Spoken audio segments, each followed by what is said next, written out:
আমাকে প্রতিনিয়তই হত্যা করার জন্য একটা গ্রুপ উঠে পড়ে লেগে আছে আর কি।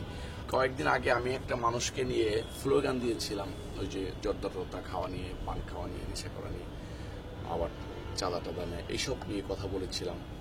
তো তারা দেখলাম যে কালকে সরকারের, স্বৈরাচারী সরকারের যে মেন খুনি স্বরাষ্ট্রমন্ত্রী, যার নেতৃত্বে সব খুনগুলা হয়েছে, তার সাথে অনেক কোলাকুলি করতেছে, একসাথে সেমিনার করতেছে, একই জায়গায় রয়েছে।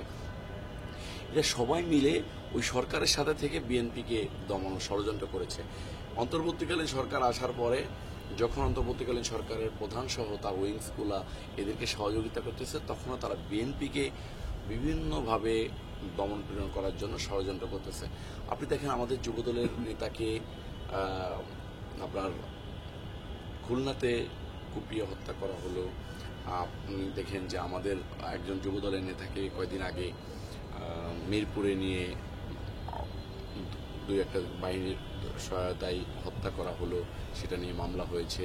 এরকম অসংখ্য নেতাকর্মীকেই তারা নির্বিচারে হত্যা করতেছে। যেমন আমার কাছে মেসেজ আছে যে আমাকে প্রতিনিয়তই হত্যা করার জন্য একটা গ্রুপ উঠে পড়ে লেগে আছে আর কি। তো আমি দেখি না যে দুই চারজনকে যদি এদের কিছু লোক যদি গ্রেপ্তার করতো বা আইনের আওতা আনতো, তাহলে এটা দমন পীড়নের ভিতরে চলে যেত। এটা আমার মনে হয় দেশটা একটা শান্তিতে চলতো।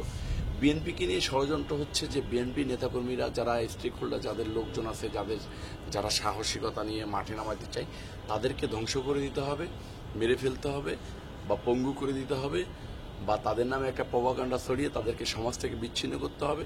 এরকম একটা বাহিনী ইউনাইটেডলি মুভ করতেছে যাতে বিএনপিকে নিধন করা যায় আর কি। আমরা এটা খুবই ঘৃণিতভাবে দেখি। রাজনৈতিক প্রতিযোগিতা হোক রাজপথে।